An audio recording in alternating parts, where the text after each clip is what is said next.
Hey everyone, I haven't seen you in a few days and wanted to do a quick update. I've been getting over that gnarly cold and then had a ton of events going on this weekend. So I apologize for not getting with you guys and doing cool stuff in the shop, but working towards doing more cool stuff in the shop so that I can do cool stuff and hang with you guys. So, not going to be doing anything incredibly major tonight. I just wanted to let you know that this is regular maintenance that you do on vehicles, and there's probably 500 different videos on how to do an oil change on your Ram 2500 with the Cummins and do the fuel filter changes. Where are the fuel filters? Fuel filters and oil filter, catch cans, new oil. This is standard stuff you have to do. There's a warning light on the dash says, hey, you got to change your oil. There's a warning light on the dash says, hey, you got to change your fuel filters. This is just stuff you have to do. By the way, it's about, let's see, it's about 200 bucks, 250 bucks, depending on, I got really nice Shell oil, the Rotella T6. The filters are OEM, those are Mopar, so you pay a little extra for the Mopar stuff. But I also know that all the Mopar filters are made by Wix, which is a very, very high quality company, so I don't have to worry about it. A little pro tip on all the filters that you change out, write your initials and the date and then the basic mileage. So on mine, I would just do, KJG, and then the date would be October, whatever it is, 13th, whatever the date is. And then the mileage being, I don't know what the mileage is on this, 117. I don't remember. Just do 117K and that gets you in the ballpark. The computer in the truck is going to already have all that info, so the dealer can pull it up if they want to. But next time you change the oil, you can look at it and go, oh, wow, okay, I got 5,000, 6,000 miles out of this last oil change. Whatever it was, you have some sort of reference. And it's also good to write it. I have the receipt for all this stuff, so I just write it on the receipt and it goes in the file with the truck. That way the next owner knows at 118 or whatever, I did an oil change and fuel filter change. Simple, pretty simple stuff. So that's why I'm not underneath the truck with you guys. It's an oil change. It's pretty straightforward. I've done oil changes before on, let's see, on the Atom, on the Viper, on the MR6, and I think on the limo too. Actually, we haven't changed the oil in the limo yet because we only have like 110 miles on the oil, and it's still the break-in oil actually too. So we're going to keep that in there for a little bit. Let it help the engine run. So that's why I'm not going to do that, and it's kind of redundant. I don't have any special tips or tricks. It's all very straightforward. The Cummins setups are very, very simple. They keep it very simple. There's all the tools you need: an oil filter wrench, the oil filters. There's a sensor on the oil filter that needs to be unplugged. You save the sensor and the drain cap, the bleed cap, and then it's basic with the oil filter. So that's why we're not doing anything with that. I just wanted to show you guys that this is the standard maintenance. This is the tow rig. This is one, I keep it in as good a shape as possible. And I've had the oil warning light for about 300 miles. So it's definitely due. It's just one of those things. I've had other vehicles in here. I haven't really had the space or the time to change it out, but we definitely have to change it out. We've got racing coming up and all this other stuff. So we're going to be towing cars around. And this is also a great road trip vehicle. So super comfy. And I love doing long trips in it. So just wanted to keep it simple. And then the other thing I wanted to talk to you guys about tonight was talking a little more about tracks and why I can't get Rockstar in Southwest Florida.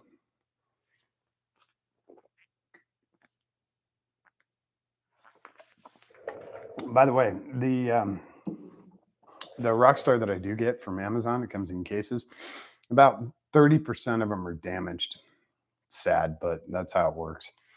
So anyway, we'll talk about tracks. Yesterday, I was at Sarasota Cars and Coffee in the morning, which is fantastic. Talked to a lot of really cool people. I'll put up some pictures on social media, on my Facebook and my Instagram. You guys can check those out. And let me change this just so it's a little better view here. There we go. Oh, that's better. Plus, I can see the chat now and all this stuff. All right, cool. Excuse me. The Sarasota Cars and Coffee does a great job. If you want to park in the front main lot, you make a donation to whatever charity is that weekend. And this weekend there was it was a breast cancer, since it's breast cancer awareness month. It was a local breast cancer charity. No problem giving them a few bucks, and I like that. I like that move. And I would say probably 90% of the people do that. There's very few that go to the outside lots. Um, Lots of very, very cool people parked next to a beautiful 74 Carrera. I mean, whew, very, very nice car. Super cool guy. Saw a really, like I said, a bunch of really cool cars. Talked to a really, really cool Alfa Romeo owner who owns a bunch of other exotics, and he's got a SLS, an AMG, Mercedes AMG SLS, and we had a fun time talking about the exploding bolts in the doors of that car. I don't know if you guys know this, but on Gullwing cars, the doors have to have a release somehow, because if you flip the car over, you can't open the Gullwing doors. So on other cars, there's usually a cable pull that'll pull the pins out of the hinges, and you can push the door out sideways. But on the SLS, they have exploding bolts. They're literally little tiny miniature bombs inside the bolts. And when the car's computer senses it's upside down, it'll actually blow those bolts off, and the door blows out sideways a couple inches and falls off. It's really cool. It's a very cool safety feature.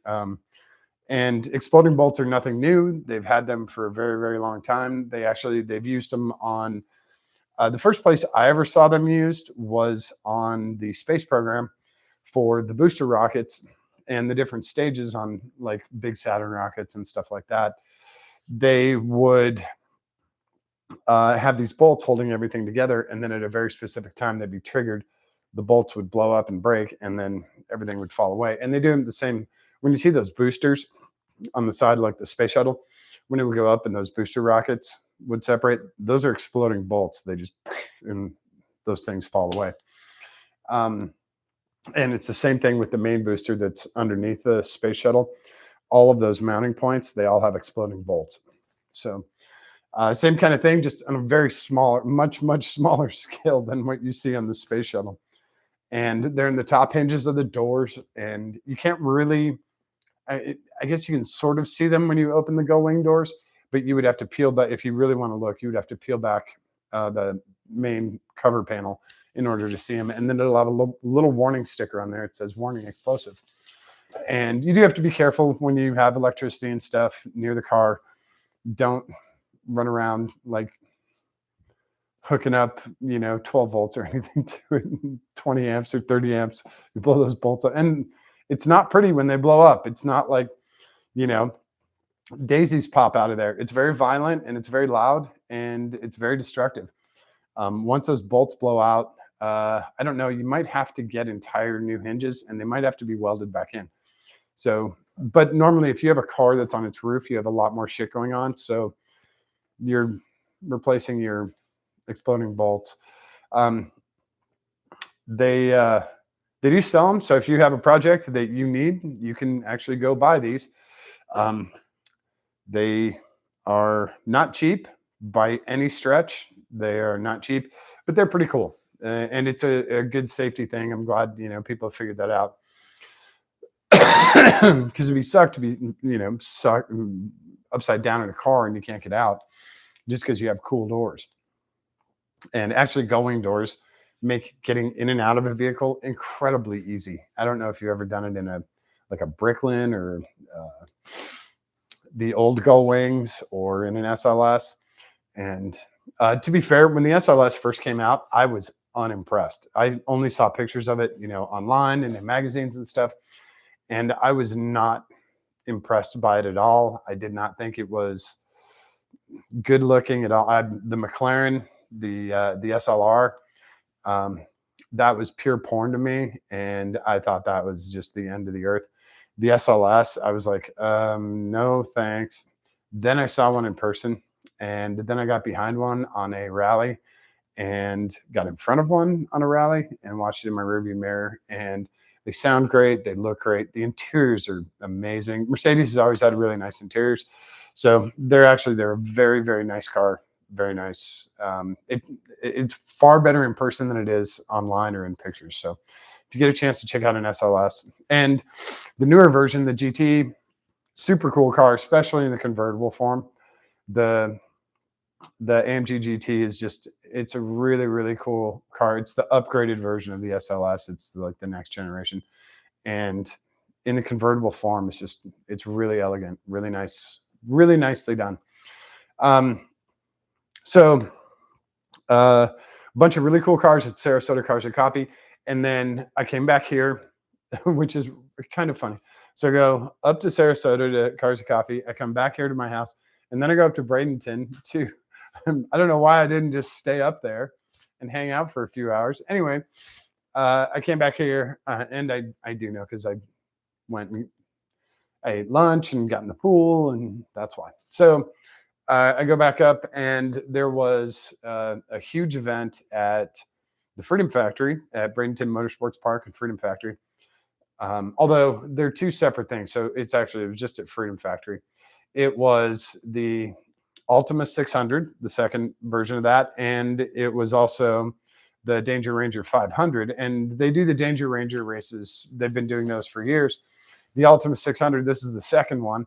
And I tried to get into this one, but it sold out in like 4 minutes.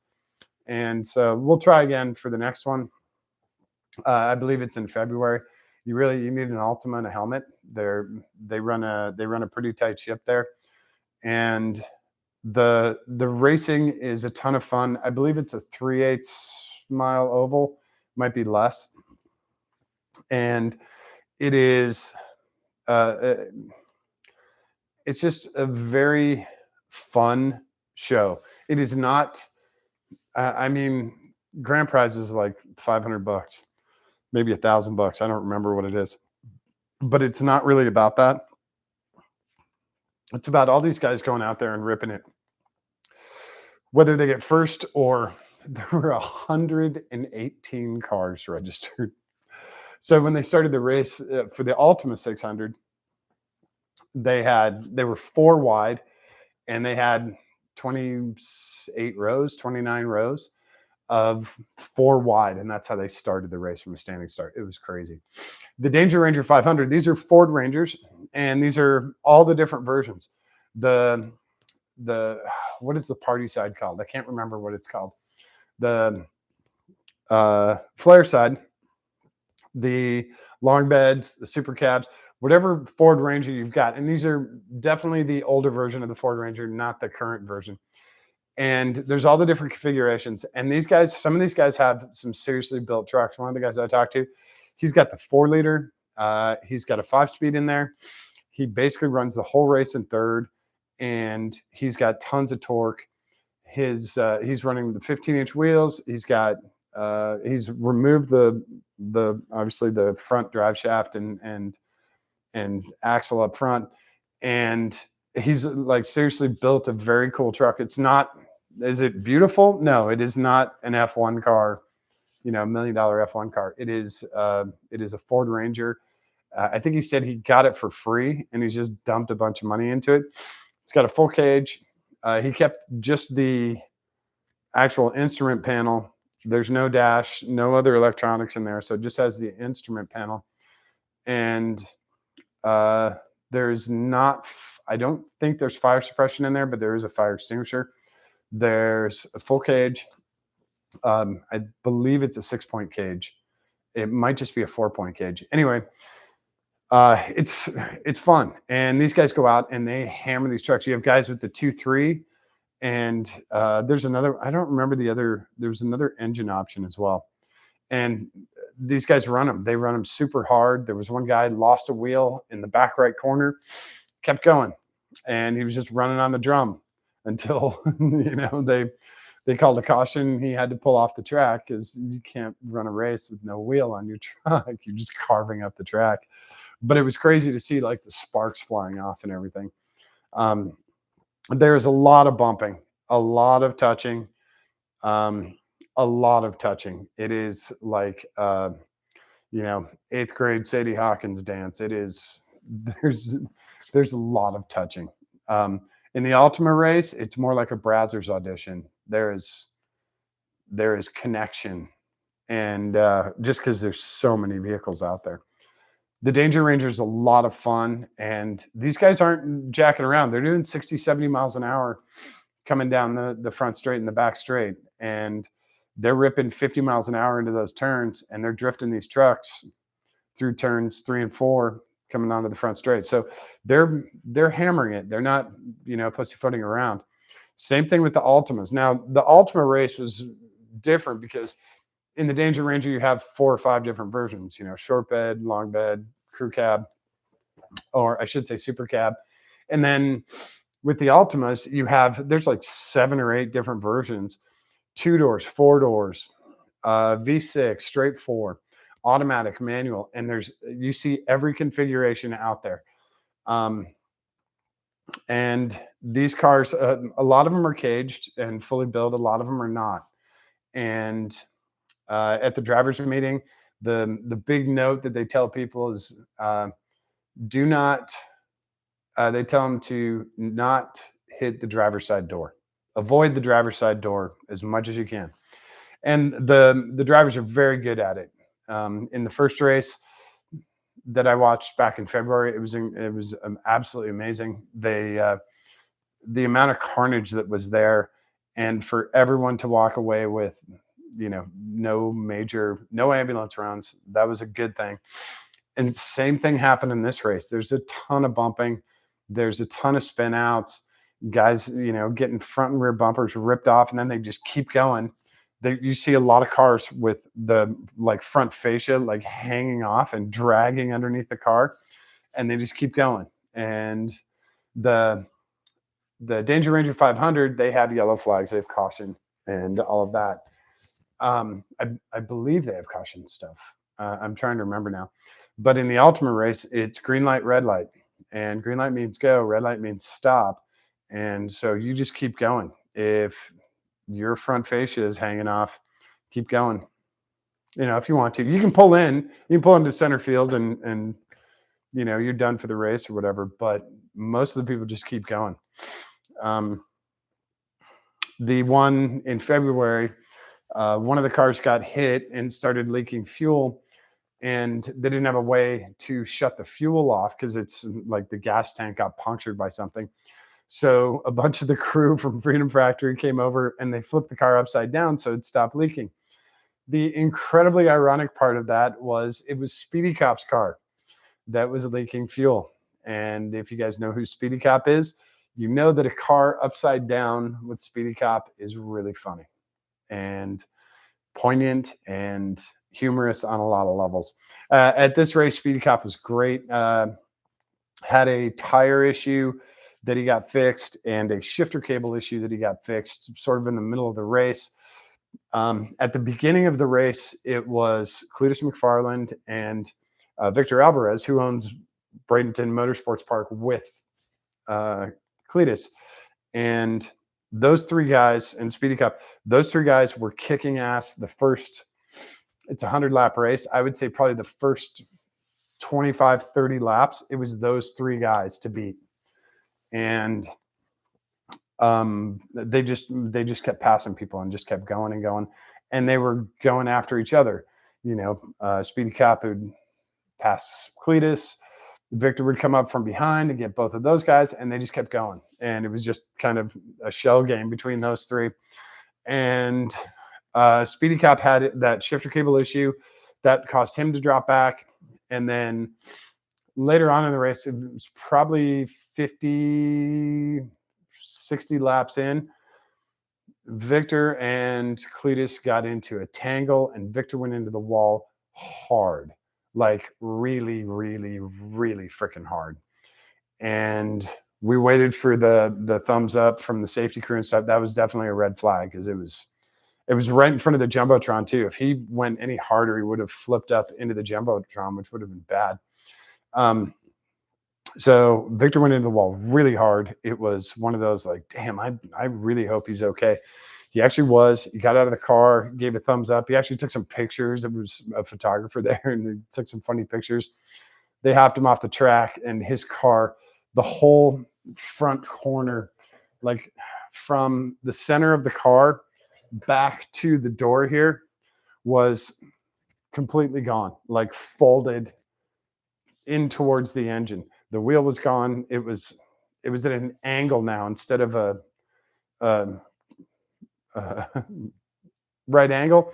It was now a straight line from the door up to the center of the car. He hit really, really hard. So, and Cletus was involved in that as well. So Cletus is out. Victor is out. Speedy Cop used that time to repair his car, get the new tire on, get the shifter cable. But he was so far back at that time. He needed another. If he had another probably 15, 20 laps, he definitely would have caught the leader. I don't remember the guy who won. You can check Freedom Factory's Instagram. God, I think he was in the 95 car. And the rest of those guys out there, man, all of the guys who finished are, I mean, they're kicking ass. They're doing a great job.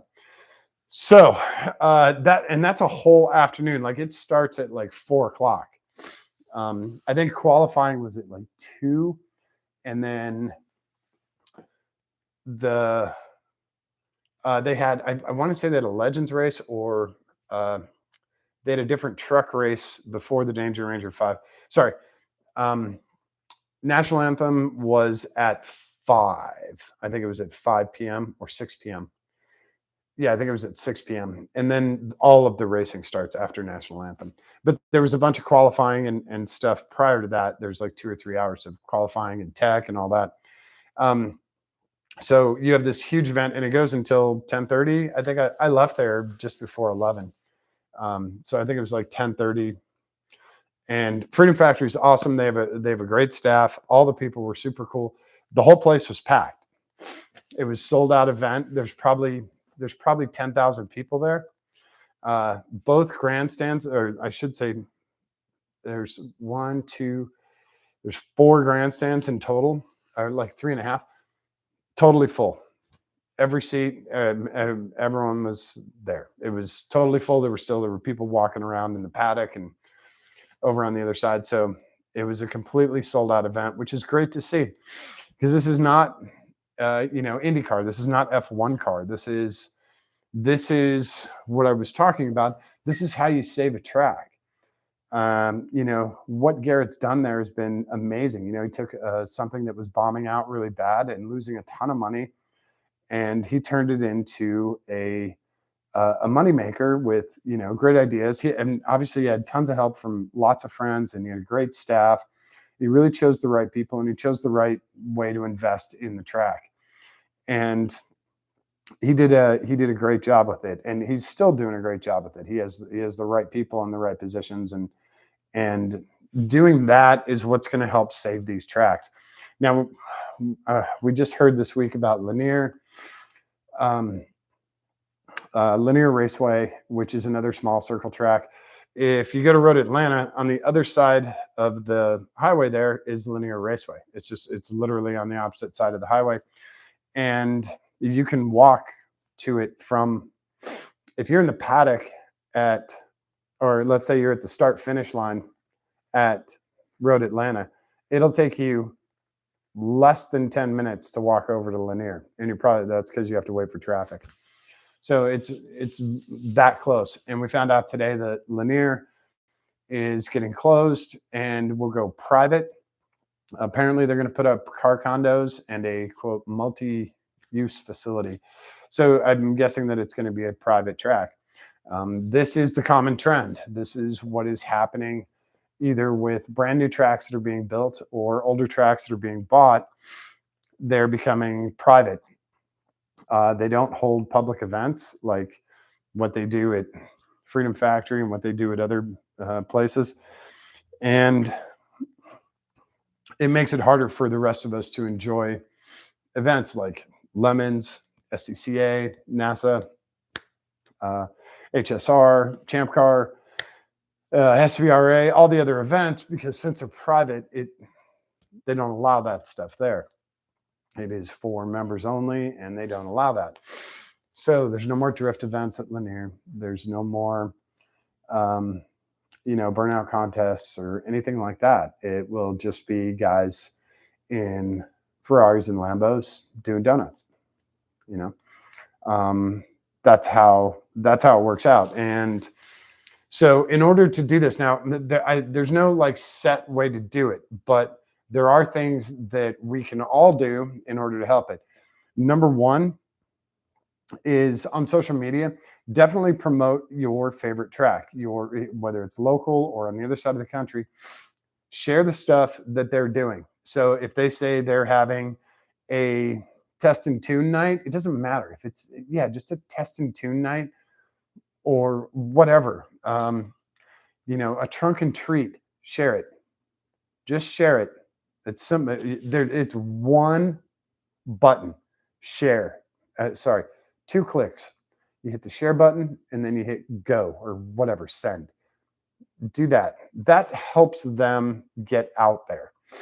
And social media is crucial for tracks because that's how a lot of people find out about this. Not everybody goes to Motorsport Reg and signs up and gets notifications about, oh, this event's happening at Pit Race. This event's happening at Mid-Ohio. They don't get these notifications. Like I get that stuff because I've been signed up on that site forever and ever and ever. A lot of people don't do that. So they don't know that there's an event at Freedom Factory or there's an event at, Gingerman because, they haven't heard about it. So when you share it, that algorithm picks up and it starts sending that stuff out to your friends, your fellow drivers, etc. That will help. Once you get the word out there, then that, say it goes out to 100 people. If one person goes, oh man, that looks like a lot of fun, I should sign up for that. That counts. That's a win. That helps the track. That's one more person who's going to that event.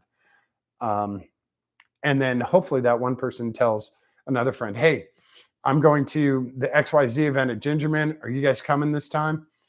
And, oh, we just found out about it. Okay, yeah, we'll go sign up. That's how it works. The communication is really, really important. So when you do that, when you share it with your friends, whether your friends like that or Stained Glass or Dachshund Videos or whatever, they can either share it or blow it off, whatever. That's really, really important.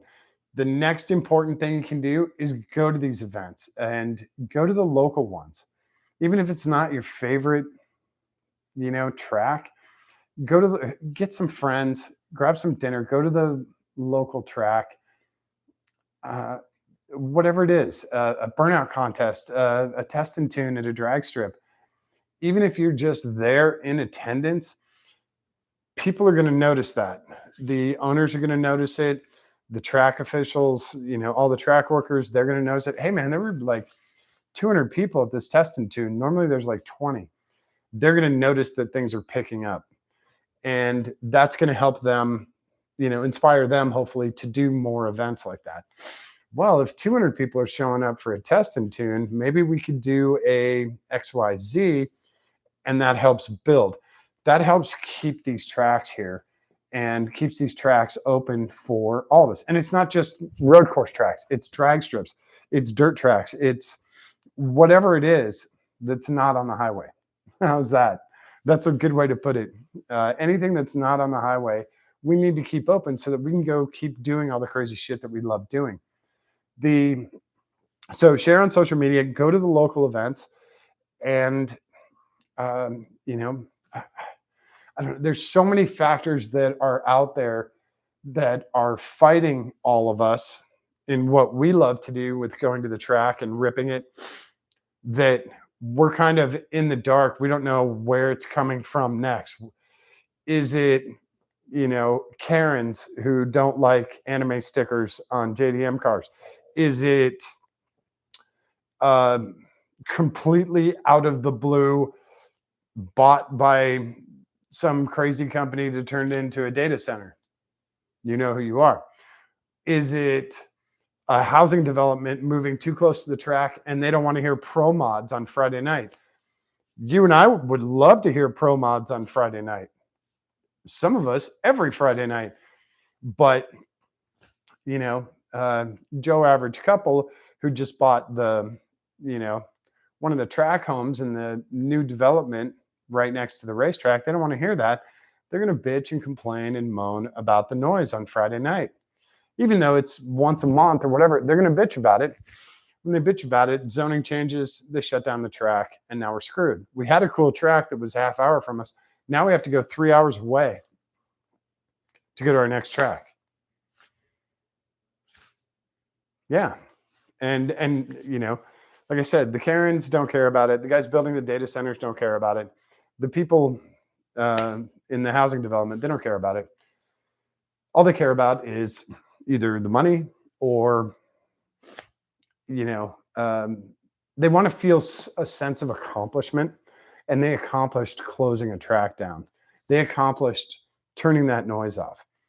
And don't let them get that sense of accomplishment. It's hard to do, but when you do the stuff like I've talked about, like sharing all the events on social media and actually physically going to the events, those things are our best way to battle against tracks closing. Those are our biggest tools. Those are our biggest weapons. When we can use those, we have a much better chance. If you just sit there and stare at something and then hop online, of course, and bitch about it, what everyone is very good at that, myself included. We're really good at yelling and screaming. We're not really allowed to do that if we didn't try. Now, there is the weird case like Pit Race where that whoever it is came in with an absolute dump truck full of money, because I know the owners of that facility. I know them. I've known them for more than a decade. Awesome people, amazing people. But Pit Race was it was a lark for them. It was a playground.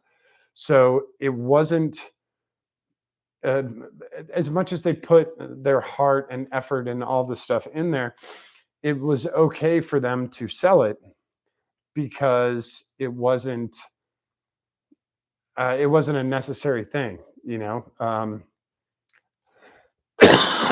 excuse me.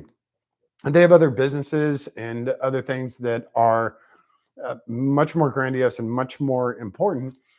So to sell, it was like, I'm trying to think, what's a good example? Like the playground set that you had in your backyard forever and ever, and then the kids grew out of it, or they went to high school and you don't need that playground, the whatever it is, the log playground. And so you sold it on Marketplace. That's kind of, I don't want to say that because that's not what they did. Somebody came by, drove by the house and said, "Hey man, I will give you $500,000 for your shitty log playground set." And you would have said, "Yeah, too," because you paid $200 for it 20 years ago. Yeah, okay. Show me the money. So you have very bizarre examples like that. You can't fight that no matter what you do. And there's currently a petition going around trying to stop the sale of Pit Race to whoever it is. And I wish everyone the best of luck. It's really hard. And it's really hard for Jim and Kathy because I know they do not want to give that up. It's not something they want to sell. Otherwise, they would have advertised it. They would have told people, "Hey, man, this is for sale. You want to buy it?" And I will bet you could have gotten it a lot cheaper than whatever this company is paying for it. Here's the catch, and this is what they really want. They don't really give a shit about the track, obviously, because they're going to bulldoze it. And that's the other difference. They're not like making it private. They're bulldozing it. They're removing everything. The pavement, the buildings, they are going to bulldoze everything. What they really want is that water tower. If you've been to Pit Race, you know they have a huge water tower over by the, let's see, I guess it's on the north side of the track. And by turn 17, in the conference center up there, there's a huge water tower, and that's what they want. They want private water. That is a huge thing for data centers, is to have their own water. So that's what they really want. And it's unfortunate that Jim and Kathy, when they bought, it was originally called Beav Run. When they bought Beav Run, it had that water tower. That was part of the sale of it. So if it didn't have that water tower, or if it was 5 miles away, we would still be going to Pit Race all the time and doing tons of events there. I have more laps at Pit Race than I do all other tracks in the country combined. So that's how important Pit Race was to me. It was definitely my home track, even though it was further away than Mid-Ohio or anything else. So that one hurts, right? You can't fight that. There's no way. How are you going to fight a water tower? Can't do that. So what you can do, like I said, find out your local tracks and follow them on social media and share their stuff. When they put up an event, share it. Go to the track, go to the events. And if you're a road course guy, you can still appreciate drag racing. And trust me, you can learn a ton of shit from them too. If you're a drag race guy, you can fully appreciate road course racing. And you can learn a ton of shit from those guys too. It goes all the way around. Karting guys, Pit Race had one of the best karting circuits in the East Coast. That's gone. They're going to bulldoze that too. The Wilson circuit, that sucks because I have great memories there. Ralph Shields tried to take me out 2 different times. Come on, that's so much fun. We hammered around that track. When I was at the SRT Track Experience, we used that as an autocross course. It was fantastic. It was so much fun. It's gone. So karting guys, go hang out with the drag race guys. See what they're doing slightly different than what you're doing. Road course guys, go hang out with the karting guys. They're doing everything that you're doing with no suspension. So a lot lower with their ass a lot closer to the ground. Go, do that crossover and go to that event. It's $20 or it's $30. It's worth it, because here's what's going to happen. If you go to the event, that helps keep that track open. When that track stays open, the other tracks stay open. So when you're a drift guy and you've always gone to Lanier, go over to a NASA event at Road Atlanta and hang out there for the day. If you have to cross over. So if you cross over, you get more people there that you didn't have before. And even if it's one person, it's a difference. So, what does this say? Oh, hey, Liz. Grid Life is having a last ride event at Pit Race this weekend. Oh, like this weekend we just finished, or this coming weekend? If it's this coming weekend, go to it. It's worth it. And Grid Life is great. Grid Life is a ton of fun. There's a whole bunch of different aspects. They do road course stuff. They do drifting. They do autocross. They do all of this different stuff. I think the only thing Grid Life doesn't do is they might do it too. They might do trophy truck stuff. Yeah, okay. If it's this upcoming weekend, definitely go up there.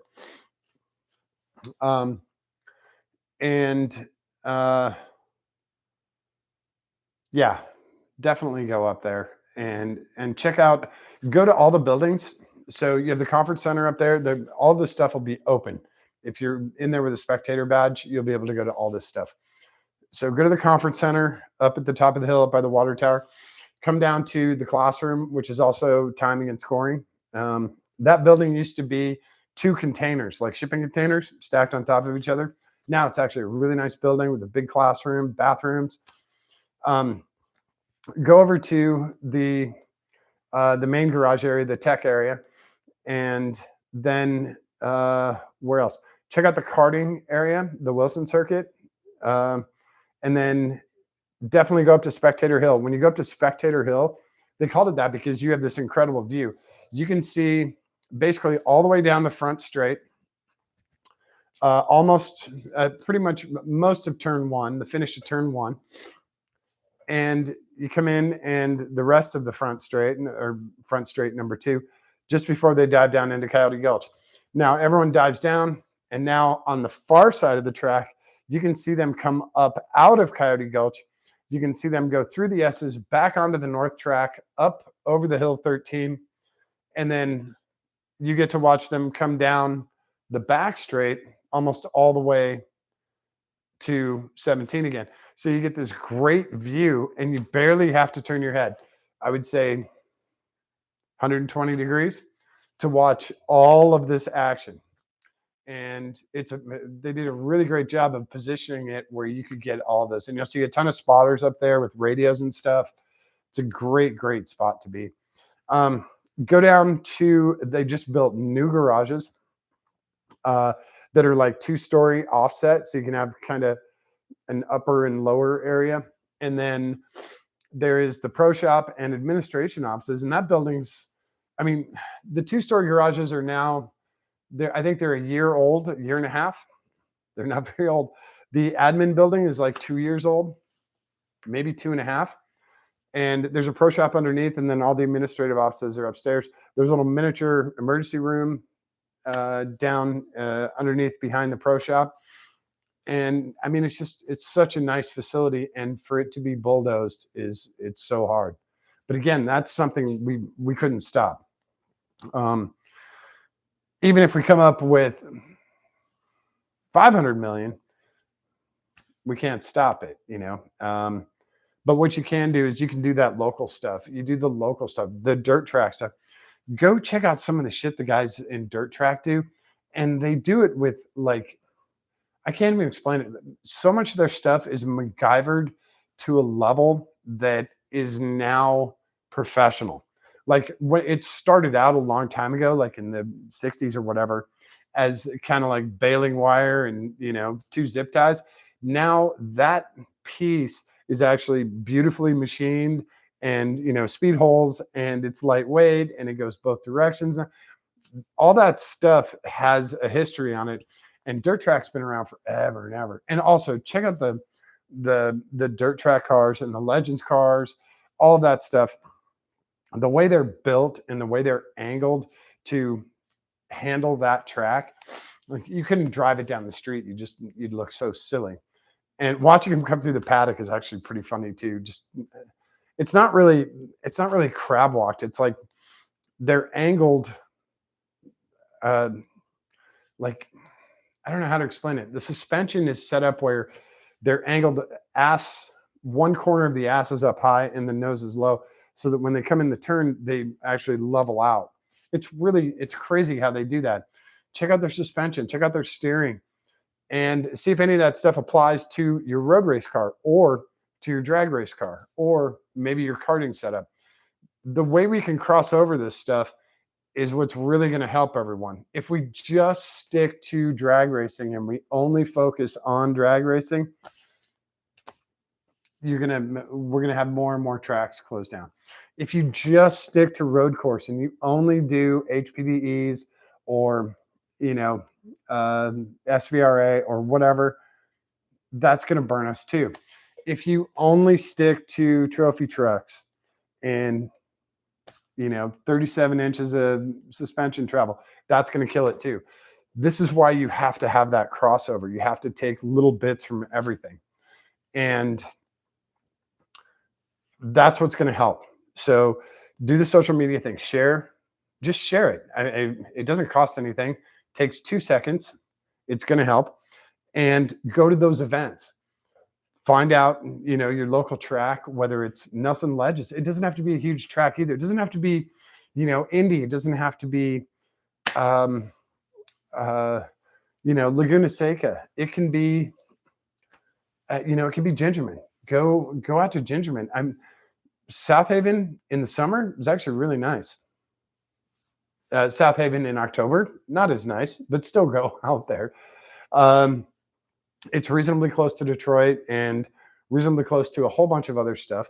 And it's very rare for me to promote Michigan anything on here, but it is a fun track. Really great people at the track. Go to VIR. And VIRs, there's a lot of private stuff there, but find out the schedule, find out what is open, and go to the track there. Um, ZMAX in North Carolina, they have the 4 wide drag strip. It's crazy. It's nuts watching. It's cool watching 2 cars rip. When you see 4 cars go at the same time, it's so cool.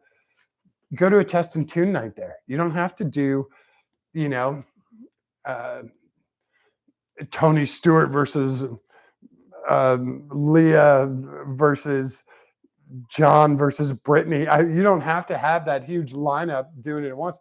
Go watch Jim Smith and John Smith and their dad Bill, rip it on a Thursday night test and tune, and go out there for an hour. It doesn't have to suck up your whole weekend or an entire week. You don't have to buy a toter home and do all that shit. Go out for a few hours, and if you can, go in the paddock. Some paddocks are closed.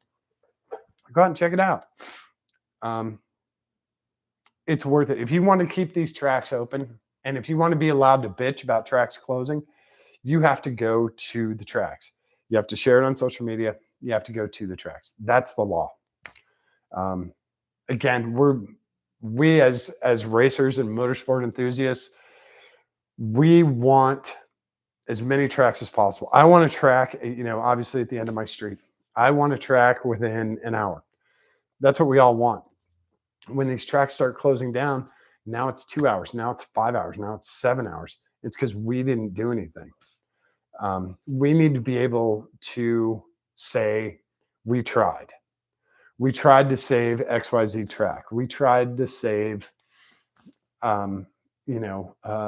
whatever, XYZ circuit. We tried. We went to the events. We did all the stuff that was necessary in order to keep it going. We did everything we could. When that happens, then you can bitch about it, and then you can be bummed about it. But if you don't share it on social media, if you don't actually go to the event, you're not allowed to bitch about it.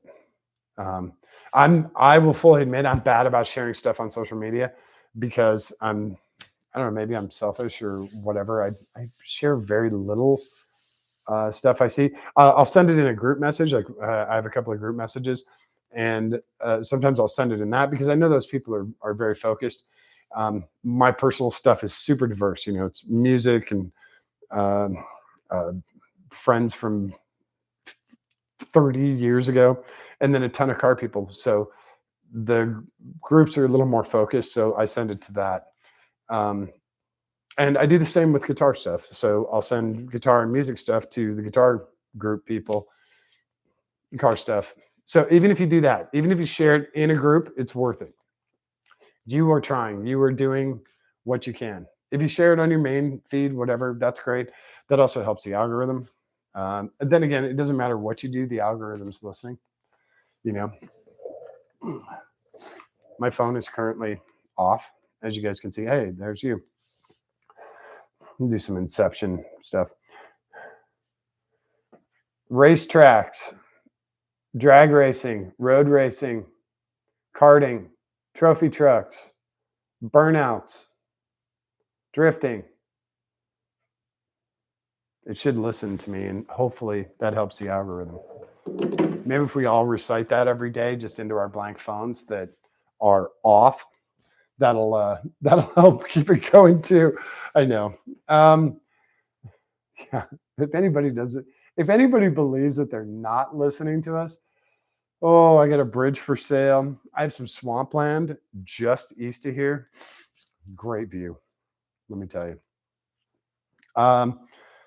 Yeah, that's the thing. If we keep talking about it and keep doing that stuff, that's the biggest thing. That's the biggest thing. It's when people stop showing up to the events and people stop talking about it on social media and online on forums. I don't know. And do people still go on forums?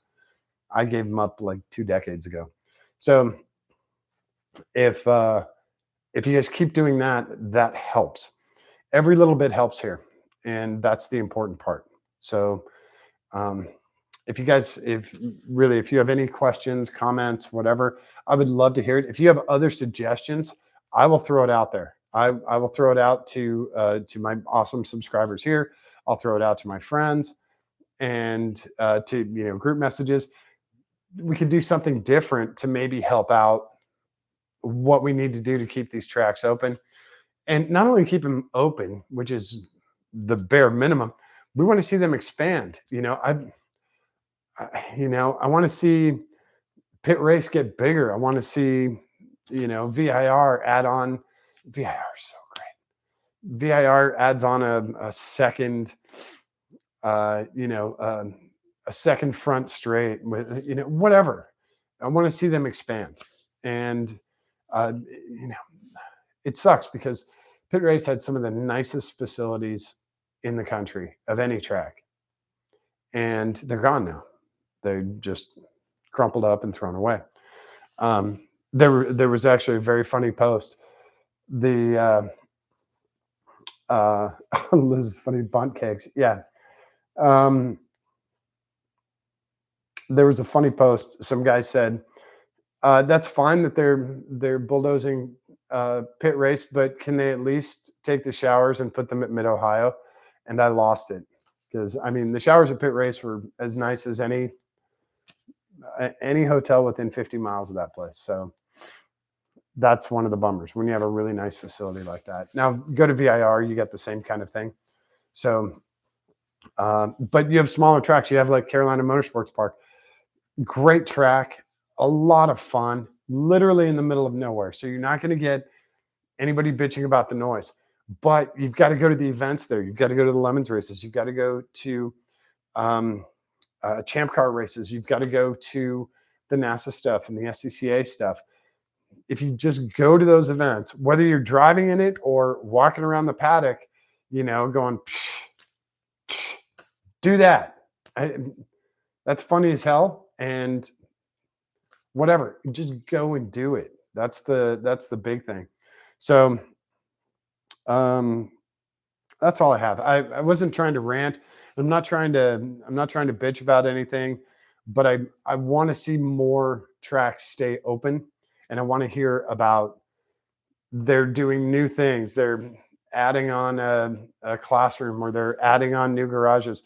That's what I want to hear, instead of, oh, they're closing, or it was too loud and somebody bitched about it. I don't want to hear that. What I do want to hear about is other people, and I brought it here. I saved it from last night. I want other people to go, hey man, I was at the Ultima 600 race last night, and you know why I have this cut on my cheek here? Well, it's from this piece of whatever. This is, I believe this is part of, it looks like a headlight or chrome trim piece. I don't know what it is.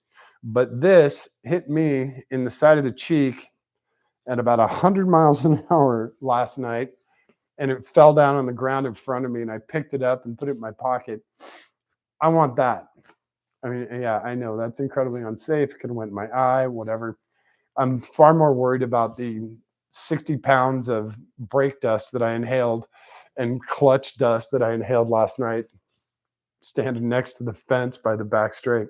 So, let's work on doing that stuff. And if I'm small beans compared to someone else out there, some of the big names out there, like Garrett, Cletus, he can go out and say, hey, you guys support this, and 5 million people are going to show up at that track that weekend. So hopefully other people get on board with this, and they show that it can be done. I mean, what Garrett's done is an incredible example of how it can work if you get the people behind you. The money's great. The money helps, but the money's also not always everything. See, also pit race. You have to have the people behind you. And when you have the friends, the supporters, and you have this amazing staff, that's how you get a successful track, and that's how you stay open. And Garrett's track, Cletus's track is a perfect example. They have events it's almost every day. I think in between Bradenton Motorsports Park and Freedom Factory, it's pretty much every day. So 6 or 7 days out of the week, one place or the other, and they are literally next. They share a driveway. That's how close they are. So if you go to the end of the drag strip, that's where Freedom Factory is. It's if you go to the end of the drag strip and you make a hard left, that's where Freedom Factory is. So those guys have everything. Literally, I think it's 5 or 6 days a week. It might be 7 days a week. They have something going on. That's how you do that. And whether it's big or small, a test and tune, Lambo versus Ferrari, a burnout competition, or even burnout practice, whatever it is, they have something going on, and keeping that going is important. And a lot of people get lackadaisical. We're not going to name any mid-Ohio names, so you have to keep going and not just rely on your regulars. Keep expanding and keep moving. That's a big thing. So that's it for tonight. And yeah, thanks everyone for watching. Thanks Garrett for putting on a great event, and all the rest of the staff and crew at Freedom Factory are great. Very nice people. And the lady who stamped my hand, I still have, I don't know, you guys can't really see the ink. She stamped my hand, but she had the little ink thing. And then she goes, and she held it on there, and the ink just started spreading down my hand. It's really funny. Is that a 5.7? Whoops, I went the wrong way. Nope. That's a 6.7. Yeah. That's why I have so much damn oil. You don't need 3 gallons of oil for a 5.7. Eventually you do. So yeah, let's support our tracks. Let's share our stuff on social media, whether it's on our page or in a group message or whatever. And let's go to the events. There is something that you like at your local track, whether it's a drag strip or a road course or a karting track or a drift event or whatever. There is something near you that you like.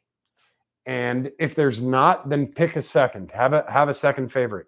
It's okay. Max Verstappen has a second favorite, and he whoops everyone's ass in that. So it's okay to have a second favorite. I don't know. I don't know if I have a second favorite. I think I have about 9 favorites when it comes to motorsports. So pretty much everything. I'll go to a MotoGP event. It's the same thing.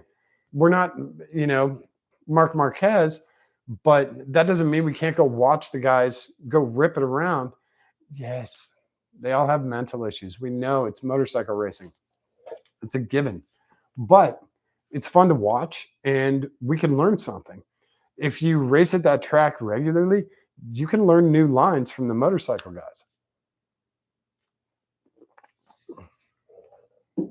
How do I know that? Because I've done it before. I've gone to unfamiliar tracks, watched the motorcycle guys, or I've gone to unfamiliar tracks, race there, then watch the motorcycle guys, and they're running a different line. And I'm like, hey, maybe I should try that next time. It works out. Or sometimes it doesn't. But I know I've done that before. And that's from watching a totally different format of racing. So it does help. Go watch the stuff, whether it's your favorite thing or not. And that's not what you think it is. It's actually just, that's me sliding on the stool. I'm on the rolly stool, so it makes noise. Yeah, thanks everyone for hanging out tonight. I really appreciate it. My apologies for not diving under the truck and doing this oil change. You guys have seen it a million times. We'll get it done. We'll get the limo in here, and we'll be doing a ton of stuff on the limo. We'll be doing, actually, we got to do butt first, and then we'll do nose first. So I appreciate you guys hanging out. Thanks to all the new subscribers. You guys are great. I love getting those notices. Those are awesome. All of your questions and comments are fantastic too. Really appreciate that. And we'll be back here tomorrow and we will. I think we'll have the limo in here tomorrow. It depends on schedule, and I have a whole bunch of work stuff that I have to take care of. So, with any good fortune, we'll be back tomorrow to do some fun limo stuff. If not, then I will catch you guys on Tuesday, and we will definitely be doing limo stuff. So, I got to do a little catch up. I got to do a little lemons planning, and that is about it for tonight. So, once again, I appreciate all you guys. And don't forget to show someone that you love them today. Give them a kiss on the cheek, give them a kiss on the tip of their nose, hold their hand, give it a squeeze. It's really important for them, but it is far more important for you. Cool. All right. Thanks, everyone. We will catch you either tomorrow night or Tuesday night. All right. Thanks. Have a great night. Rolly stool. Go to your local track.